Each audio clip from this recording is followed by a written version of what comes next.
A ver, vamos a desempacar todo esto un poco.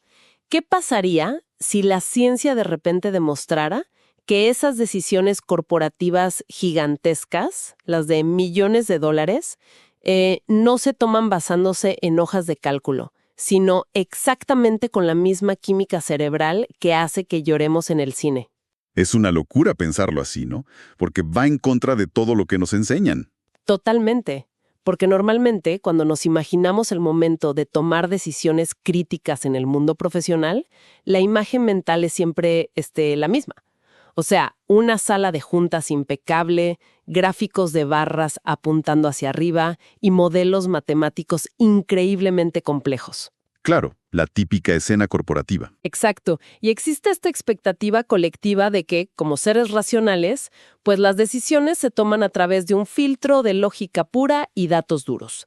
Es como una fantasía muy reconfortante creer que todo el caos del mundo se puede categorizar y controlar, digamos, en una tabla de Excel. Yo estaba segura de que así funcionaba el mundo adulto. Y da una falsa sensación de seguridad, sin duda. O sea, nos aferramos a esta identidad de que el ser humano es una especie de computadora biológica, ¿verdad? Una máquina de procesamiento de datos súper sofisticada que evalúa pros y contras con una frialdad absoluta. Pero, y aquí es donde la cosa se pone interesante, al revisar la montaña de investigaciones que tenemos para el análisis de hoy, Que son un montón, por cierto. sí, bastantes. Textos y estudios de autores como Adler, Dolan, Buster, Hom y Salas. Bueno, al leerlos, esa ilusión de la lógica pura se desmorona por completo. Científicamente hablando, tomar decisiones basadas únicamente en la racionalidad es un mito absoluto. Y por eso el objetivo de nuestra inmersión profunda hoy es tan fascinante. Estamos en una era donde la sobrecarga de información es asfixiante. O sea, estamos inundados. Y donde además la inteligencia artificial parece invadir cada rincón, ¿no? Totalmente. Y en medio de esto, el arte de contar historias, el famoso storytelling, ha dejado de ser un simple adorno de marketing.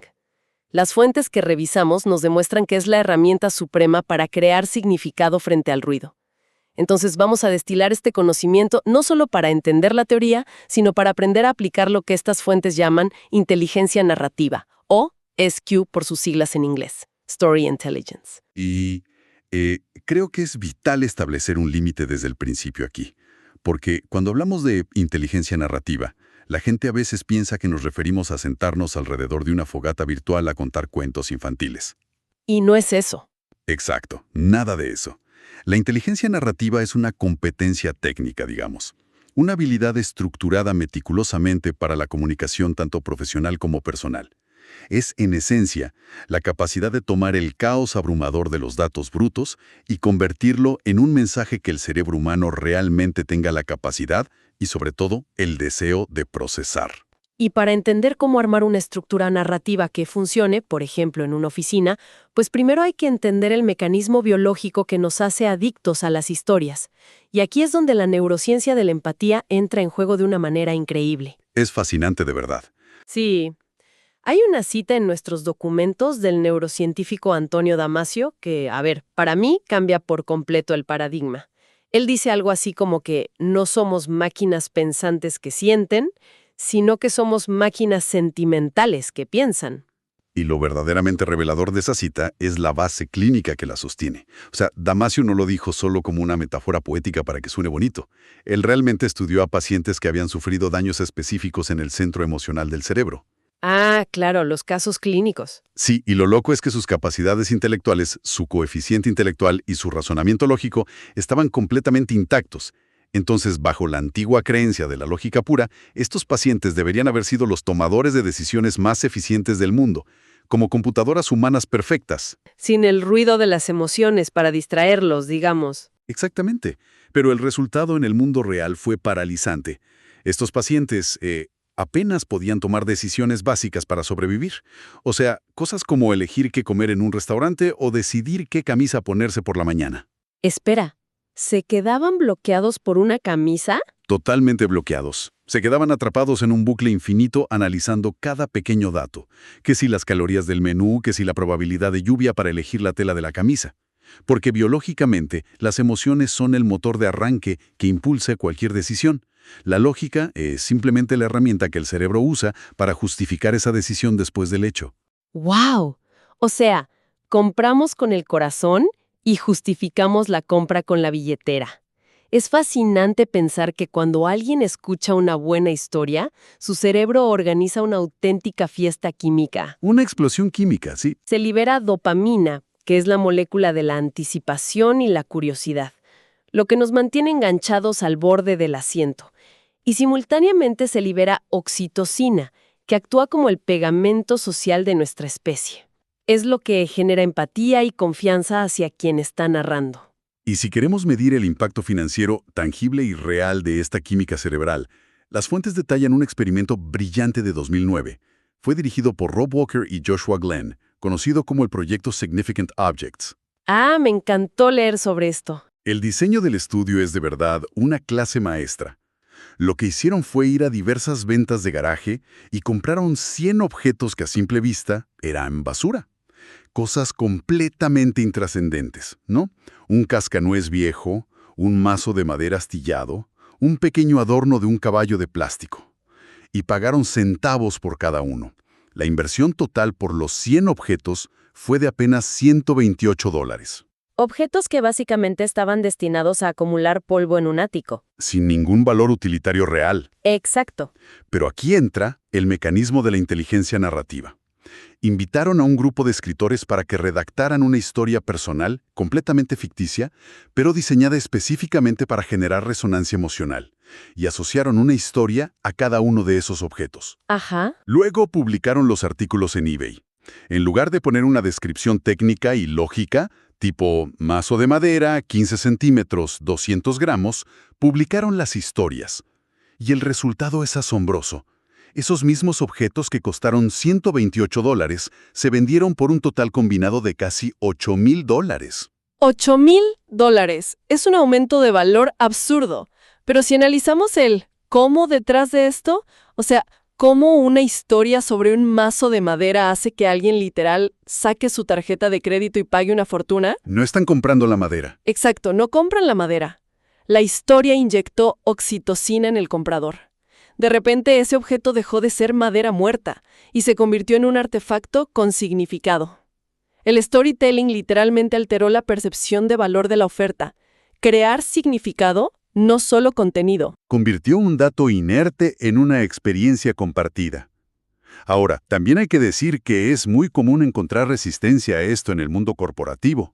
Pues sí, y justamente ahí quería llegar. O sea, voy a ser de abogada del diablo un segundo. Entiendo la teoría de la oxitocina, entiendo el experimento de eBay, pero seamos realistas. Si alguien entra a una junta de revisión financiera del tercer trimestre y empieza a contar una historia súper emotiva sobre un mazo de madera, lo más probable es que la junta directiva pida su renuncia. Sí, lo echan a patadas. Hay un límite donde esta inteligencia narrativa puede parecer una pérdida de tiempo monumental para ejecutivos que solo quieren ver el retorno de inversión y ya. Lo entiendo. Es una fricción constante en el mundo empresarial. Pero el problema radica en creer que los datos y las historias son excluyentes. Y no lo son. Los datos informan, sí, pero las historias persuaden. Aristóteles resolvió este dilema hace milenios con su modelo de persuasión. El famoso trípode, ¿no? Ese mismo. Podemos visualizarlo como un banco de 3 patas. La primera pata es el logos, que es la lógica, las hojas de cálculo, las métricas duras. La segunda es el ethos, que representa la credibilidad, la autoridad y la integridad de quien presenta esos datos. Y la tercera es el pathos, que es la conexión emocional con la audiencia. O sea que si en esa reunión directiva que decíamos, alguien entra y proyecta 80 diapositivas llenas de números, está presentando un banco con una pata larguísima de lógica y 2 patas completamente rotas. Exactamente. Nadie puede sentarse a descansar en ese argumento. Es físicamente inestable. Claro, nadie va a recordar el porcentaje exacto de crecimiento que estaba en la diapositiva 14 3 días después, pero sí recordarán la narrativa que le dio un propósito a ese porcentaje. Porque el cerebro desecha los datos aislados para ahorrar energía. Es una cuestión de supervivencia. Pero almacena las narrativas porque las considera herramientas útiles para el futuro. Y esto nos obliga a replantear cómo estructuramos la información. Porque, a ver, si ya sabemos que necesitamos el pathos y el ethos, surge un desafío técnico. Ajá, ¿Cómo lo hacemos? ¿Cómo explicamos conceptos extremadamente complejos o reportes financieros superáridos de una manera que cautive de inmediato? Y aquí los autores de nuestras fuentes coinciden en algo clave. Hay que rechazar ese instinto natural humano de explicar las cosas en orden cronológico. Uy, sí. Ese instinto es letal para la atención. Siempre queremos empezar desde el principio. Tipo, nuestra empresa se fundó en 1990 y luego abrimos una sucursal, luego compramos un nuevo software y ahora, en 2026, tenemos un problema de logística. Es aburridísimo. Es ordenado, sí, es lógico, pero es el equivalente a leer el manual de instrucciones de un microondas en voz alta. Te duerme. Y Bárbara Minto, en su famoso Principio de la pirámide de McKinsey, plantea precisamente que este enfoque de la base hacia la cima es un error cognitivo grave. El cerebro de la audiencia simplemente no tiene tiempo ni ganas de esperar 10 minutos para entender cuál es el punto de la reunión. Minto insiste en que debemos invertir la estructura, o sea, empezar por el conflicto, por la complicación principal, y luego ir desglosando los detalles que lo sostienen.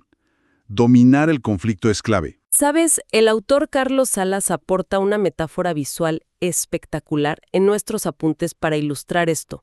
Él analiza el episodio piloto de la serie Breaking Bad y es genial, porque el espectador no recibe primero una biografía súper detallada del protagonista, su infancia o su historial médico aburrido. No, para nada. La pantalla se abre directamente a un desierto estéril.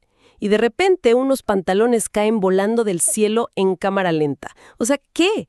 Y la siguiente toma es una casa rodante conducida a toda velocidad por un hombre en ropa interior que además lleva puesta una máscara de gas mientras suenan unas sirenas acercándose. Es un inicio brutal. Y el cerebro exige respuestas inmediatamente. Te preguntas, ¿de quién son esos pantalones? ¿Por qué tiene una máscara de gas? Te acaban de inyectar dopamina pura a través del conflicto puro. Claro, en un entorno de negocios nadie va a lanzar pantalones del techo de la oficina. Sería divertido, pero no. Pero el mecanismo psicológico es idéntico. El conflicto es el motor absoluto de la atención. Y para estructurar esto en la vida real, el experto Philip Hom desarrolla en las fuentes un marco llamado CART, C-A-R-T, que significa contexto, adversidad, resolución y takeaway, que sería la lección o el aprendizaje clave que te llevas. Saber convertir experiencias en aprendizajes. A ver, detengámonos en este método CART un momento y pongámoslo a prueba en un escenario real y digamos súper aburrido. Imaginemos que un gerente tiene que anunciar la adopción de un nuevo sistema de gestión de clientes. Típica reunión de martes por la mañana. Exacto. El enfoque tradicional, muy cargado de la C de contextos, sonaría algo así como... Como todos sabemos, hemos usado el sistema anterior por 5 años y el proveedor ya no da soporte técnico, así que evaluamos 3 opciones nuevas y elegimos la opción B, por lo que habrá capacitaciones el viernes. Fin del comunicado. Cero dopamina. Cero interés.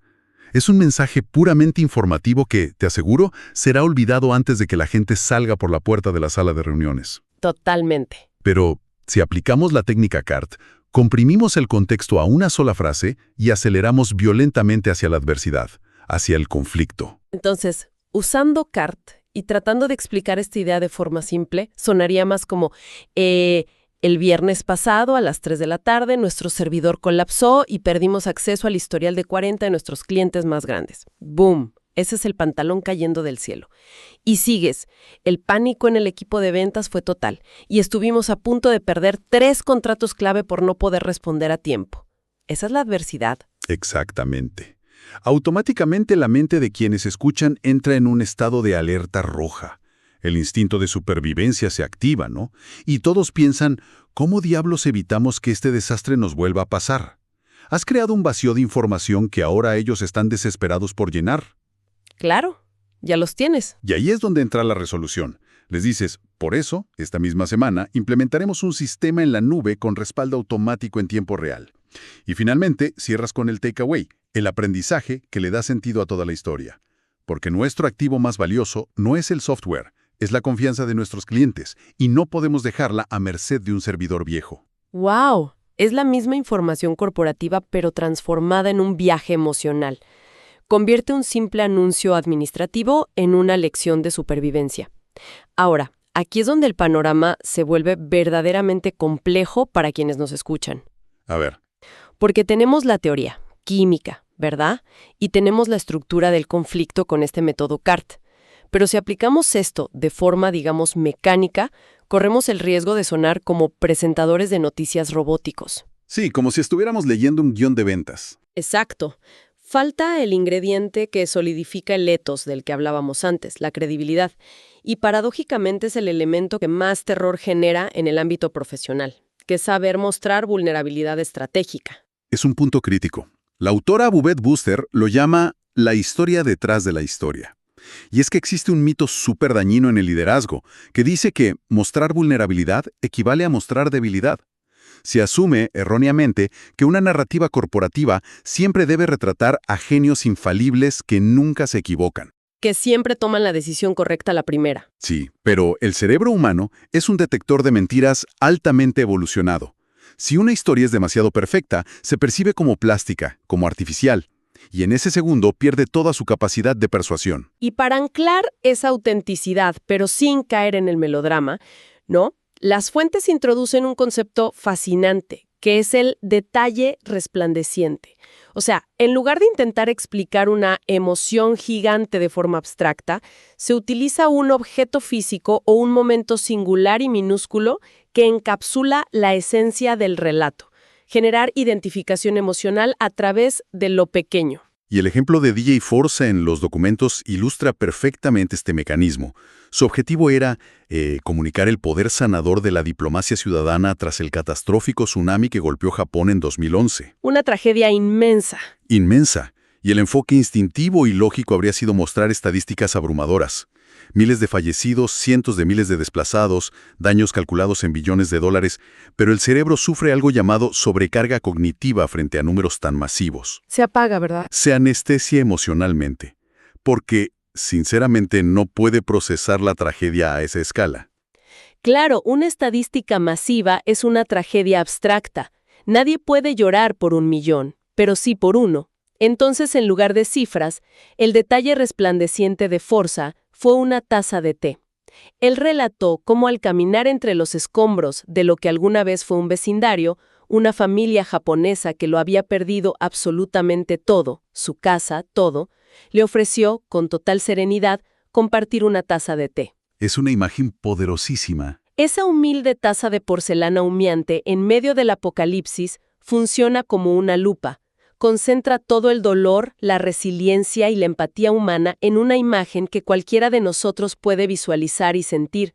Genera una identificación emocional profunda que 1000 gráficos de barras jamás lograrían. Ese es el poder de anclar la narrativa en la realidad táctil. Pero la vulnerabilidad estratégica va más allá de describir la tragedia ajena. Exige mirar hacia adentro, construir una narrativa personal coherente.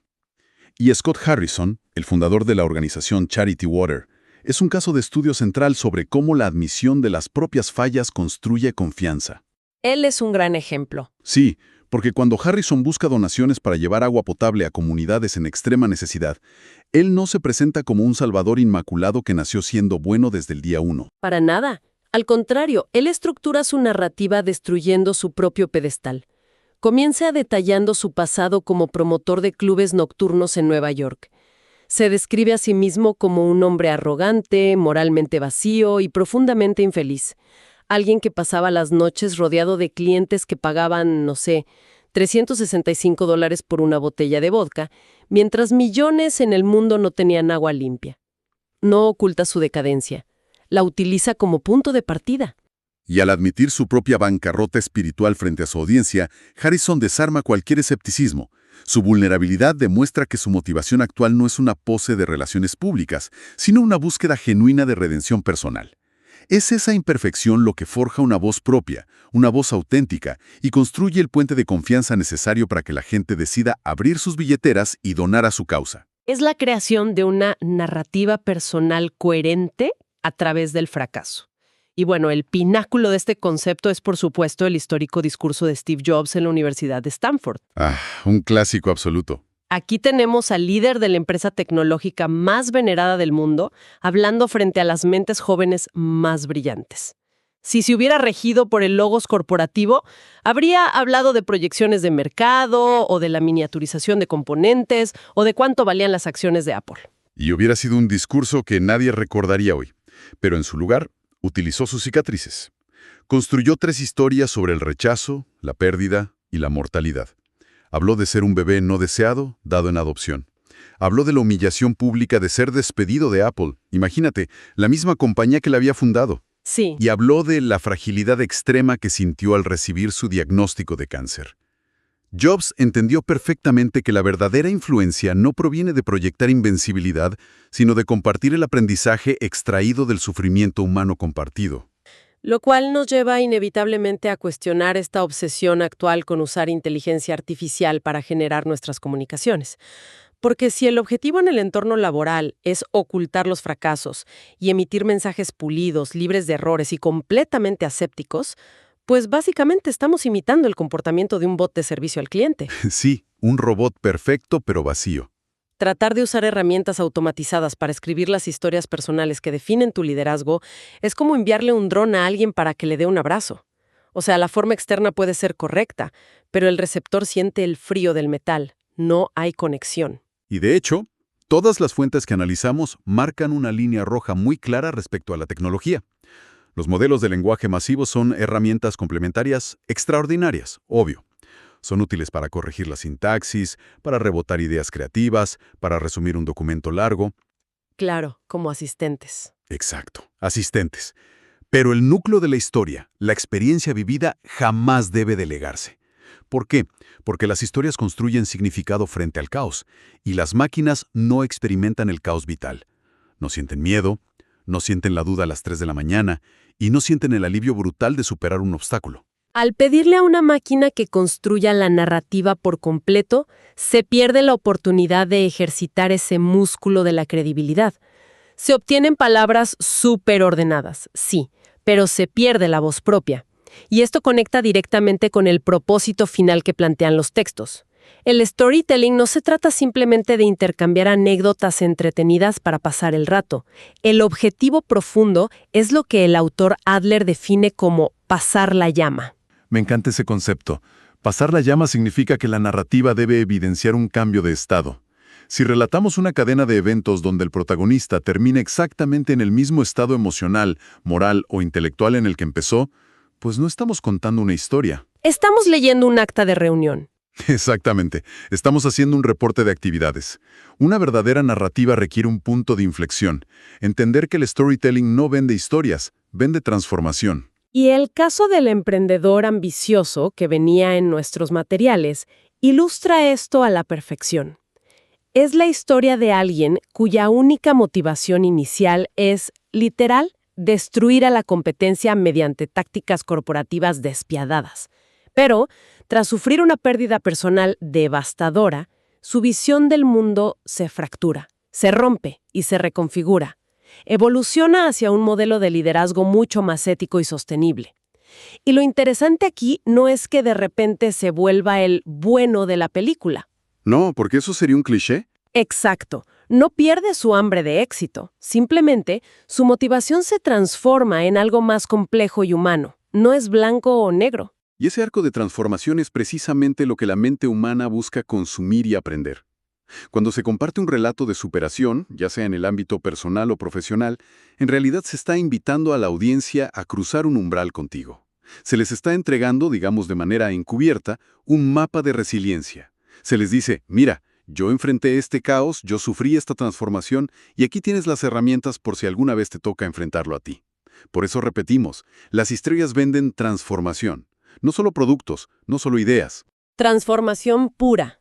Entonces, reuniendo todos estos engranajes que hemos desarmado y analizado hoy en este espacio, para dominar verdaderamente la inteligencia narrativa, para crear significado real, es imperativo aceptar la neurociencia que dicta que las emociones toman el volante de nuestras decisiones. Sí, dopamina y oxitocina. Hay que desechar por completo la falsa seguridad de las explicaciones cronológicas y aburridas y aprender a inyectar dopamina liderando siempre con el conflicto, apoyándonos en marcos tácticos como el método CART: contexto, adversidad, resolución y takeaway.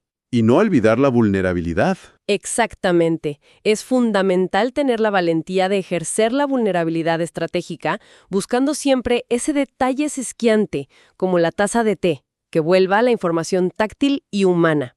Y recordar constantemente que el propósito no es solo informar y dar datos, sino transformar a quien escucha, pasando esa llama de la experiencia. Y, ¿sabes? Tras analizar a fondo cómo las historias dan sentido a la información, a mí me queda una inquietud profunda, algo latente. A ver, cuéntame. Vivimos en una era donde la inteligencia artificial avanza hacia una sofisticación técnica que es casi incomprensible. Muy pronto, o sea, ya casi, estas herramientas van a poder estructurar narrativas con arcos de conflicto milimétricamente calculados, con el ritmo perfecto y sin el más mínimo error lógico. Sí, narrativas impecables. Entonces, frente a esa perfección artificial inminente, la pregunta ¿es posible que nuestro verdadero valor, nuestra única ventaja competitiva real para conectar genuinamente con otro ser humano, resida exclusivamente en nuestras cicatrices? ¿En nuestra capacidad humana de dudar, de fracasar, de equivocarnos y de sentir dolor? Quizás, al final del día, la imperfección es el único algoritmo que ninguna máquina jamás podrá replicar. ¡Qué fuerte! La perfección es plástica, definitivamente, pero la cicatriz es la prueba irrefutable de que hemos vivido. Me quedo con eso. Agradecemos profundamente a quienes nos acompañaron en este análisis a fondo. La próxima vez que se encuentren frente a esa sala de juntas impecable, con el pulso acelerado, listos para justificar una decisión con una hoja de cálculo interminable, recuerden que los números por sí solos no inspiran acción. Si realmente se quiere mover a esa sala y transformar la perspectiva de quienes están presentes, apagar la pantalla un momento, respirar hondo y compartir el conflicto real. Es el camino. Nos escuchamos en la próxima exploración.